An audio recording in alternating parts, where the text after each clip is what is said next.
உக்ரைன நேட்டோல சேர்த்துக்குவாங்களா, மாட்டாங்களா? அப்படின்ற கேள்வி பலருக்கும் இருந்துகிட்டு இருக்கு. இந்த ரஷ்யா, உக்ரைன் பிரச்சனை இந்த அளவுக்கு பிரச்சனையாகறதுக்கான காரணமே உக்ரைன நேட்டோல சேர்த்தது தான். ரஷ்யா நெட் மீன்ஸ் நெட் அப்படிங்கிறத சொல்றாங்க. அதாவது நோனா நோ அப்படிங்கிறத ரஷ்ய தரப்புல சொல்லிட்டு இருக்காங்க. ஆனா உக்ரைன் நாங்க நேட்டோல சேர்ந்தே ஆவோம். இதுக்காக என்ன விலை கொடுக்க வேணாலும் தயார் அப்படிங்கிறது போல அவங்க தரப்புல இருந்து செயல்கள செஞ்சுகிட்டு இருக்காங்க. இப்படி இருக்கும் சமயத்துல அமெரிக்காவோட அதிபர் என்ன சொன்னாரு? நேட்டோல உக்ரைன சேர்த்துக்க மாட்டோம் அப்படிங்கிற போல உறுதியா சொன்னாரு.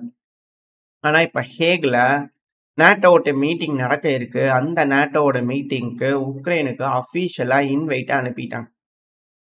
உக்ரைனுக்கு வாங்க நேட்டோ மீட்டிங்ல வந்து பார்ட்டிசிபேட் பண்ணுங்க அப்படிங்கிற ஒரு இன்விடேஷன் போயிருக்கு. இந்த இன்விடேஷனுக்காக நேட்டோவோட செக்ரட்டரி ஜெனரலோட ஜெலன்ஸ்கி அவர்கள் பேசியிருப்பாங்க இல்லையா? மீட்டிங்லாம் நெறைய ஃபோரம் B9 மீட்டிங், அந்த 9 மீட்டிங்ன்னு கூடி கூடி பேசிக்கிட்டு இருக்காங்க இல்லையா? ஸோ அப்படி பேசும்போது என்ன சொல்லியிருக்காரு அப்படின்னா, உக்ரைனுக்கான ப்ராப்பரான ரெப்ரசன்டேஷன் நேட்டோல தேவை. அதாவது இதுக்கு முன்னாடி நம்ம என்ன வேணா யோசிச்சிருக்கலாம். ஆனா நேட்டோல இருக்கிறதுக்கான எல்லா தகுதியும் உக்ரைனுக்கு இருக்கு அப்படிங்கிறத அந்த ஜூன் 1 இவங்க செஞ்ச சம்பவத்துல காமிச்சுட்டாங்க. நேட்டோல எந்த நாடுமே இந்த அளவுக்கு ஆப்பரேஷன செய்யறதுக்கு முடியுமா? செஞ்சுருவாங்க. செஞ்சுட்டு ஒத்துக்குவாங்களா? நான் தான் செஞ்சேன் அப்படிங்கிறத ஒத்துக்குவாங்களா? அப்படின்ற ஒரு தைரியம் இருக்கு இல்லையா? ஸோ அதுக்கான பின் விளைவுகள அவங்க ஏத்துக்க முடியுமா அந்த நாடுகள்லாம்? அப்படின்ற கேள்விகள் இருக்கு.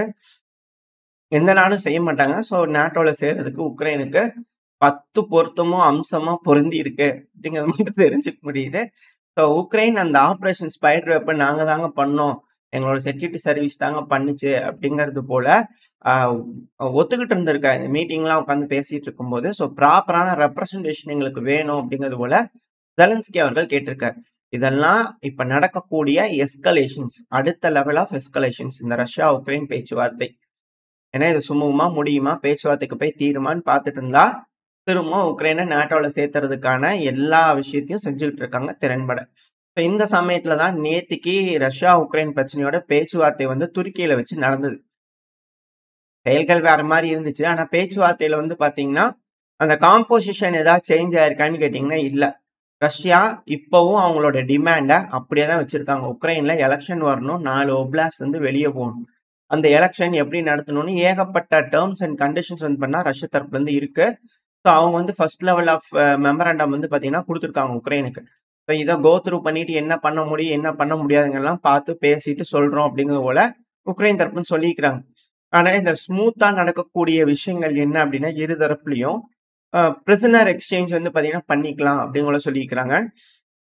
சிவியர்லி இன்ஜூர்ட் ரொம்ப அதிக அளவுல காயமடைஞ்சவங்க, ரொம்ப உயிருக்கு போராடிட்டு இருக்கக்கூடிய நபர்கள்லாம் இருப்பாங்க இல்லையா? ரொம்ப பயங்கரமா காயமுற்றவர்கள்ன்னு சொல்லிட்டு.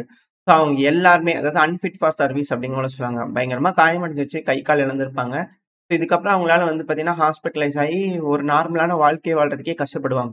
ஸோ அதுபோல வீரர்கள்லாம் வந்து பார்த்தீங்கன்னா, உக்ரைன் கிட்ட இருப்பாங்க, ரஷ்யாவுடைய வீரர்கள். அந்த வீரர்கள்ல ஆல் ஃபார் ஆல் அப்படிங்கிற எக்ஸ்சேஞ்ச் ஃபார்மேட்ல வந்து பார்த்தீங்கன்னா நடக்க இருக்கு. அதுல உக்ரைன் கிட்ட அதிகமா இருக்கலாம். இல்ல ரஷ்யா கிட்ட அதிகமா இருக்கலாம். அந்த எண்ணிக்கைலாம் இல்ல. இருக்கக்கூடிய எல்லா லிஸ்ட்டையும் வந்து பார்த்தீங்கன்னா, பிரிப்பேர் பண்ணி ரஷ்யாக்கு குடுப்பாங்க. ரஷ்யா எல்லா லிஸ்ட்டையும் பிரிப்பேர் பண்ணி உக்ரைனுக்கு குடுப்பாங்க. அதெல்லாம் கன்சாலிடேட் பண்ணி, செக் பண்ணி அந்த பிரிசனர் எக்ஸ்சேஞ்ச் வந்து அக்செப்ட் பண்ணதுக்கு அப்புறமா சேஞ்ச் பண்ணிக்குவாங்க. இரு தரப்புலயும் மெடிக்கல் ரெப்ரசன்டேஷன் வந்து பார்த்தீங்கன்னா இருக்கும் அப்படிங்கிறதெல்லாம் சொல்லியிருக்காங்க. அந்த நார்மலா இந்த எக்ஸ்சேஞ்ச் பண்ணிக்கும்போது என்ன மாரியான நடவடிக்கைகள் இருக்குமோ, அத ஸ்மூத்தா பண்ணிக்கிறதுக்கு அவங்க இரு தரப்புலயும் பேசி, ஸ்மூத்தான முடிவுகள் எடுத்திருக்காங்க. இரு நாடுகள் உட்கார்ந்து பேசிக்கிட்டாங்க சண்டையில இருக்கும்போது, இது எல்லாமே நல்ல ஒரு விஷயம். எஸ்கலேஷன் எந்த அளவுக்கு வேணா இருக்கலாம். ஆனா இதெல்லாம் ரொம்ப முக்கியமான விஷயம். ஏன்னா அடுத்தது வந்து பார்த்தீங்கன்னா, 6000 இறந்த வீரர்கள வந்து பார்த்தீங்கன்னா, ரஷ்யா சேவ் பண்ணி வச்சிருக்கோம். நாங்க அத வந்து உக்ரைனுக்கு குடுக்குறோம். அவங்களுக்கு ப்ராப்பரான பரியல் வந்து பார்த்தீங்கன்னா, செய்யணும். அவங்களுக்கான மரியாதைய செய்யணும் அப்படிங்கிறது போல ரஷ்ய தரப்புல இருந்து உக்ரைனுக்கு சொல்லியிருக்கிறாங்க. உக்ரைனும் அவங்க கிட்ட இருக்கக்கூடிய சில எவ்வளோன்னு அவங்க சொல்லல. கவுண்டிங் சொல்லல. சில.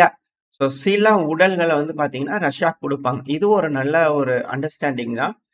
ஏன்னா, உடல்கள் அதிக அளவுல இருக்கும். ஏன்னா, இப்ப சம்மர் வேற வரப்போகுது. வீரர்கள் வந்து பார்த்தீங்கன்னா இறந்திருப்பாங்க. அத விட்டுட்டாங்க அப்டின்னா டீகம்போஸ் ஆகும். எபிடமிக் வந்து பார்த்தீங்கன்னா, அந்த ஏரியா ஃபுல்லா பரவ ஆரம்பிக்கும். வீரர்கள் சண்டை பிடிப்பாங்க. அங்க வந்து பண்ண காட்டுப்பகுதி, மரவரிசைகள் இந்த ஏரியாலாம் இருக்கிறனால சண்டை பிடிச்சுட்டு இருக்கிறனால, விலங்குகள்லாம் இருக்கும். அது தேவையில்லாம பாதிப்படையும். விலங்குகள், குட்டி குட்டி அ விலங்குகள் எல்லாம் ஏகப்பட்டது வந்து பார்த்தீங்கன்னா, பாதிப்படைய ஆரம்பிக்கும். இதனால வியாதிகள் பரவ ஆரம்பிக்கும். இதெல்லாம் தடுக்கணும்னா, நம்ம ஒரு டெம்பரவரியான சீஸ்ஃபயர் போடலாம் அப்படிங்கிற ரஷ்ய தரப்பு வந்து ப்ரொபோசல் வச்சிருக்காங்க. ஒரு 2 டேஸ், 3 டேஸ். ஸோ அது வந்து எப்படி பண்ணலாம்? ட்ரோன் ஆப்பரேஷன் வேண்டாம். எந்தெந்த பகுதிகளுக்கு எப்படி எப்படி சீஸ்ஃபயர் போடலாம் அப்படிங்கிற ஸ்பெசிஃபிகேஷன்ல ரஷ்ய தரப்பு வந்து டிமாண்ட் வச்சிருக்காங்க. அத உக்ரைன் வந்து பார்த்தீங்கன்னா, பேசி கன்சாலிடேட் பண்ணிட்டு ஒத்துக்கலாம் அப்படின்னு சொல்லியிருக்காங்க. ஆனா ஜெலன்ஸ்கி அவர்கள் இது ஒரு இடியாட்டிக் அப்படிங்கிறத வந்து பார்த்தீங்கன்னா, அவர் தரப்புல திட்டிக்கிறாரு. ஏன்னா அவருக்கு வந்து பெர்மனன்ட்டா, அதாவது பெர்மனன்ட்ல சாரி, அன்கண்டிஷனல் சீஸ்ஃபயர் வந்து வேணா டெம்பரரியா வேணும். அட்லீஸ்ட் 30 டேஸ்க்கு வேணும். ஆனா இப்ப ரஷ்யா என்ன சொல்றாங்க? 1 நாள், 2 நாள், 1 நாள், 2 நாள்னு ஹியூமானிட்டேரியன் மனிதாபிமான அடிப்படையில சீஸ்ஃபயர் போடலாம். ஏன்னா, இறந்த வீரர்கள் இருக்காங்க. அது நம்மளோட வீரர்கள் தான். உங்களுக்கா இருந்தாலும் சரி, எங்களுக்கா இருந்தாலும் சரி, அவங்க வீரர்கள் இறந்துட்டாங்க. அவங்களுக்கான மரியாதைய நம்ம ப்ராப்பரா தரணும். உடல்கள் எந்த இடத்துல அதிகமா இருக்கோ, ஸோ அந்த உடல்கள்லாம் கலெக்ட் பண்ணிக்கணும். கலெக்ட் பண்ணி இரு தரப்புலயும் எக்ஸ்சேஞ்ச் பண்ணிட்டு, அந்த உடல்களுக்கான ப்ராப்பரான பரியல் வந்து பார்த்தீங்கன்னா பண்ணணும். அது இந்த கிறிஸ்டியன் முறைப்படி பண்ணணும் அப்படிங்கிறது போல ரஷ்ய தரப்புன்னு சொல்லிக்கிறாங்க. மின்ஸ்கி அவர்கள் தரப்புல இருந்து ஸ்டேட்மெண்ட்ஸ் வந்துகிட்டு இருக்கு. இதுக்கு உக்ரைன் வந்து ஒத்துக்குவாங்களா? இல்லையா? அப்படிங்கிறத வெயிட் பண்ணி பார்க்கணும். ஆனா ஜெலன்ஸ்கி அவர்கள் ரொம்ப காண்டா இருக்கிறாரு அப்படிங்கிறது மட்டும் புரிஞ்சுக்க முடியுது. ஸோ இந்த பிரச்சனை உக்ரைன் எதிர்பார்க்கிற மாரியான ஒரு சீஸ் ஃபயர் அப்படிங்கிறது நடக்காது. அது ரஷ்யா தரப்புல இருந்து தெளிவா இருக்கிறாங்க. ஏன்னா, ஒன்ஸ் சீஸ் ஃபயர்ன்னு போட்டாங்க அப்படின்னா, நேட்டோ நாடுகள் உள்ள வந்துருவாங்க. உக்ரைன நேட்டோல சேர்த்துக்குவாங்க. ஏகப்பட்ட சிக்கல்கள் வரும். ஸோ அதுக்கப்புறம் எந்த ஒரு விஷயமும் செய்ய முடியாது. ரஷ்யா யோசிக்கக்கூடிய விஷயங்கள் எதுவுமே நடக்காது. ஸோ இது போல விஷயங்கள்லாம் இருக்கனால ஏமாந்துருவாங்க அப்படிங்கிற ஒரு காரணத்தினால ரஷ்யா இப்போதைக்கு ஃப்ரண்ட் லைன்ல வந்து பாத்தீங்கன்னா, இப்போ அந்த சீஸ்ஃபயர் போடுற மாரியான எந்த ஒரு விஷயமும் இல்ல. உக்ரைன்ல எலக்ஷன் நடக்கணும். எலக்ஷன் நடந்ததுக்கு அப்புறமா 4 ஒப்லாஸ்ட் வந்து வெளிய போணும். போனதுக்கு அப்புறம் தான் பேச்சுவார்த்தை. அதுக்கேத்தபடி ரஷ்யா வருவாங்க அப்படின்னு கூட சொல்லப்பட்டிருக்கு. ஸோ இதுல இன்னொரு ஒரு முக்கியமான விஷயம் இந்த பேச்சுவார்த்தையில, குழந்தைகள வந்து பாத்தீங்கன்னா, ரஷ்யா கடத்திட்டு போயிட்டாங்க அப்படிங்கிறதோட வந்து பார்த்தீங்கன்னா, உக்ரைன் தரப்பு வந்து குற்றச்சாட்டுகள் 2,00,000 குழந்தைகள், 50,000 குழந்தைகள், 20,000 குழந்தைகள் அப்படிங்கிறது போல லிஸ்ட்டுகள் குடுத்துட்டு இருந்தாங்க. பேசிக்கிட்டு இருந்தாங்க. பேச்சுக்கள் வந்து பார்த்தா பேசியிருக்காங்க. இந்த பேச்சுவார்த்தையில ரஷ்யா கிட்ட அவங்க குடுக்கப்பட்ட லிஸ்ட் வந்து பார்த்தீங்கன்னா 330 தான். இத ரஷ்யாவோட மின்ஸ்கி அவர்கள் வந்து பார்த்தீங்கன்னா, இந்த லிஸ்ட்ட காட்டுறாரு பிரஸ் மீட் அப்போ. அதாவது நீங்க வந்து யூரோப்பியன் யூனியன் வந்து பார்த்தீங்கன்னா 2,00,000 குழந்தைகள், அவ்வளோ லட்சம் குழந்தைங்கறாங்க. இது வந்து பிஆர் ஸ்டண்ட் தான். ஆனா ரியலா உக்ரைன் எங்களுக்கு குடுத்திருக்கிற லிஸ்ட் வந்து பார்த்தீங்கன்னா 330 தான். அதுல என்ன சொல்ல வர்றாரு அப்படின்னா, மென்ஸ்கி அவர்கள் ரஷ்யாக்கு ரெப்ரசன்டேஷனா இருந்தார் இல்லையா? சோ அவர் என்ன சொல்றாரு அப்படின்னா, அதாவது போர்க்களம், யுத்த காலத்துல நம்ம வீரர்கள் முன்னேறி போறாங்க. இப்ப அங்க ஆட்கள் இருப்பாங்க, குழந்தைகள்லாம் இருப்பாங்க. கட்டமா காப்பாத்த முடியுது அப்படின்னா, யார காப்பாத்துவாங்க? குழந்தைகள காப்பாத்துவாங்க. அப்புறம் பெண்கள காப்பாத்துவாங்க. அதுக்கப்புறம் தான் ஆண்கள காப்பாத்துவாங்க. இது நார்மலா செய்யக்கூடிய விஷயம் தான்.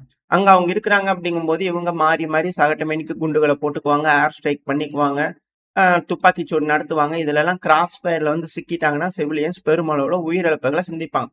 முடிஞ்ச வரைக்கும் சேஃப் அண்ட் செக்யூரா இவாக்குவேட் பண்றதுல ரஷ்யன்ஸ் வந்து பண்ணா யாரா இருந்தாலும் சரி, உக்ரைன்ஸா இருந்தாலும் சரி, ரஷ்யன்ஸா இருந்தாலும் சரி, எந்த நாடா இருந்தாலும் சரி, முன்னேறி வராங்கன்னா, அங்க குழந்தைகள் இருக்காங்கன்னா, பாதுகாப்பா அப்புறப்படுத்த வேண்டிய கட்டாயம், கடமை அந்த ராணுவத்துக்கு இருக்கு. ஸோ இது போல வந்து பார்த்தீங்கன்னா, அவங்க செஞ்சிருக்காங்க. இத நம்ம வந்து பார்த்தீங்கன்னா 3 மாசத்துக்கு 4 மாசத்துக்கு முன்னாடியே வந்து பார்த்தீங்கன்னா, இதெல்லாம் தெளிவா சொல்லியிருப்பேன். இத நானே சொல்லியிருந்தேன் உங்ககிட்ட. இப்ப அதே இத எந்த ஒரு சேஞ்சுமே இல்லாம மின்ஸ்கி அவர்கள் சொல்லியிருக்கிறார். நார்மலா சண்டை புடிச்சுட்டு இருக்காங்க. அவங்க குழந்தைங்க இருக்கட்டும், சாகட்டும், பசியில இருக்கட்டும், சாப்பாடு இல்லாம இருக்கட்டும் அப்படின்றதோட விட்டுட்டு போ முடியுமா? அந்த இடத்துல இருக்கிற குழந்தைய சேவ் பண்ணி இவாக்குவேட் பண்ணுவாங்க.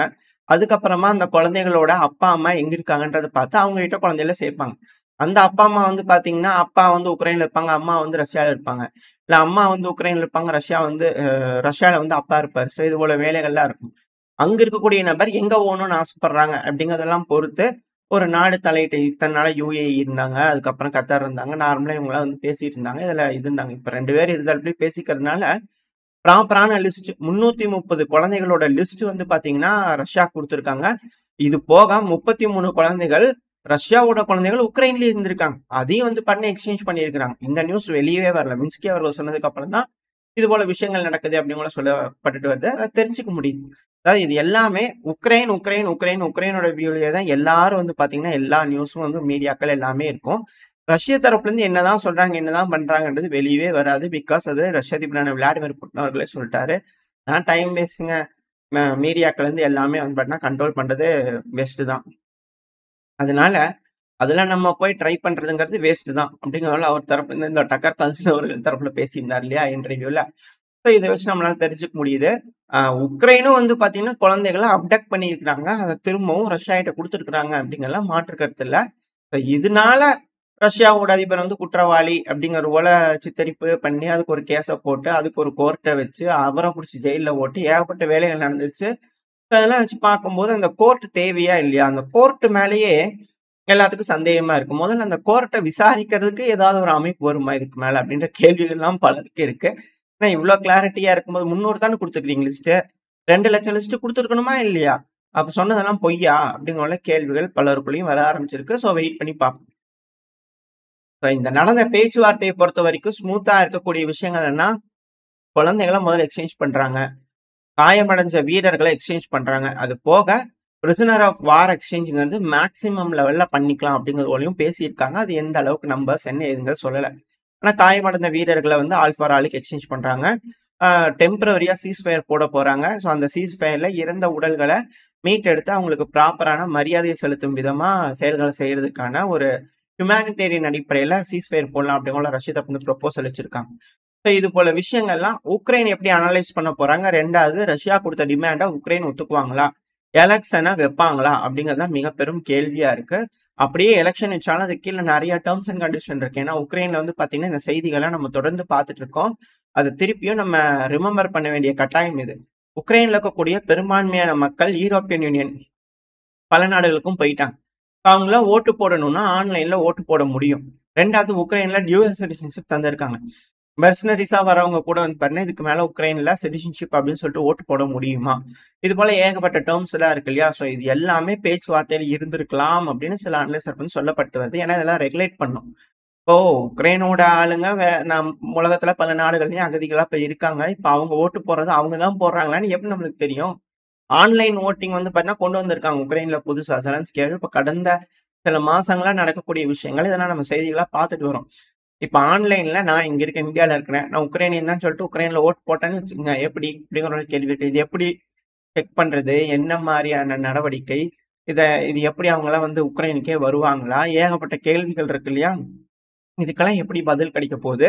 இது எல்லாமே ரஷ்ய தரப்புலருந்து பிரிப்பேர் பண்ணப்பட்ட அந்த மெமரண்டம்ல இருக்கலாம் அப்படின்னு சில அனலிஸ்ட் தரப்பு வந்து கருத்துக்கள் இருக்கு. ஸோ வெயிட் பண்ணி பார்ப்போம். ஓரளவுக்கான தகவல்கள் இந்த ரஷ்யா, உக்ரைன் பிரச்சனைய பத்தி பார்த்திருப்போம். அந்த பேச்சுவார்த்தைகள் நடந்தத பத்தி பார்த்திருப்போம். உக்ரைனுக்கு என்ன நடக்குதுன்றத பார்த்திருப்போம். செலன்ஸ்கி அவர்களோட ஸ்டேட்மெண்ட்ஸ் பார்த்திருப்போம். இந்த பதிவு பத்தி நீங்க என்ன நினைக்கிறீங்க? உங்களோட கருத்துக்கள் என்ன? செலன்ஸ்கி அவர்கள் நாட்டோட சேர்ந்தே அமையும் சேர்ந்துக்குவாரா?